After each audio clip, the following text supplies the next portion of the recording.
पंडित जी जय जय सियाराम जी की जय जय सियाराम। विचार @रामा में आपका स्वागत है और हमारे सभी साथियों का भी स्वागत है। पंडित जी, आज का जो प्रश्न है जी वो ये है कि कई बार व्यक्ति कहता है कि मैं ज़िंदगी में कामयाब नहीं हुआ तो मेरा जो भाग्य है वो अच्छा नहीं रहा, मेरा भाग्य अच्छा नहीं इसलिए मैं कामयाब नहीं हो रहा हूँ। अपने ऊपर वो दोष कभी नहीं लगाता। जी जी तो ऐसी स्थिति में आप तुलसीदास जी के कौन सा विचार हमें देना चाहते सकल पदार्थ है जग माही, जी कर्महीन नर पावत नहीं। सब कुछ है जी लेकिन कर्म नहीं है जीवन में, तो उसकी प्राप्ति यानी उस लक्ष्य की प्राप्ति जो इच्छित है उसकी प्राप्ति हमें किसी हाल संभव नहीं है। तो क्या भाग्य कर्म के अधीन है? निश्चित पहले कर्म करना ही होगा, कर्म से ही आगे संचित जो बनेगा उसी से आगे भाग्य बनेगा। भाग्य कर्म के बिना संभव नहीं है।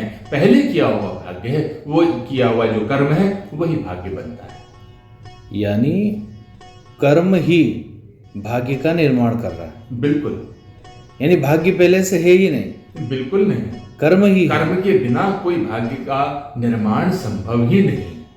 कर्म किया ही गया है, यानी ये बात अलग है कि किसी को उसकी जानकारी हो ना।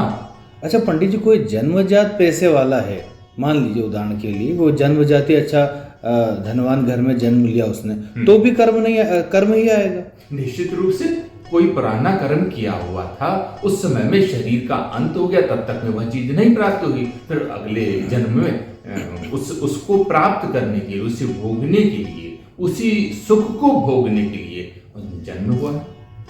तो इसका मतलब तो ये हुआ कि हमारे ही हाथों में हमारा भाग्य है। बिल्कुल, पूरी तरीके से। यानी कर्म जो है, हमें उत्तम कर्म करेंगे तो उसके अनुसार हमारा भाग्य का निर्माण हो जाएगा। बिल्कुल हो जाएगा, और उसके लिए जरूरत ये है कि हम आध्यात्म का मार्ग जो हमें संतों के द्वारा प्रदर्शित किया गया है, जो निर्दिष्ट किया गया है, उसके लिहाज से अगर हम चलते हैं, उसके अनुसार अगर हम अपने आप को ढालते हैं, तो हम कम समय में आसानी से अपने उस उच्चतम शिखर को प्राप्त कर लेंगे। अगर कोई दुर्भाग्य भी है तो वो धीरे धीरे करके कट जाएगा। तो पंडित जी, हमारे प्यारे प्यारे श्रोताओं के लिए एक बार और आप दोहराइए जो आपने भी कहा था कि कर्महीन सकल पदार्थ है जग माही। हाँ जी जी। कर्महीन नर पावत नाही।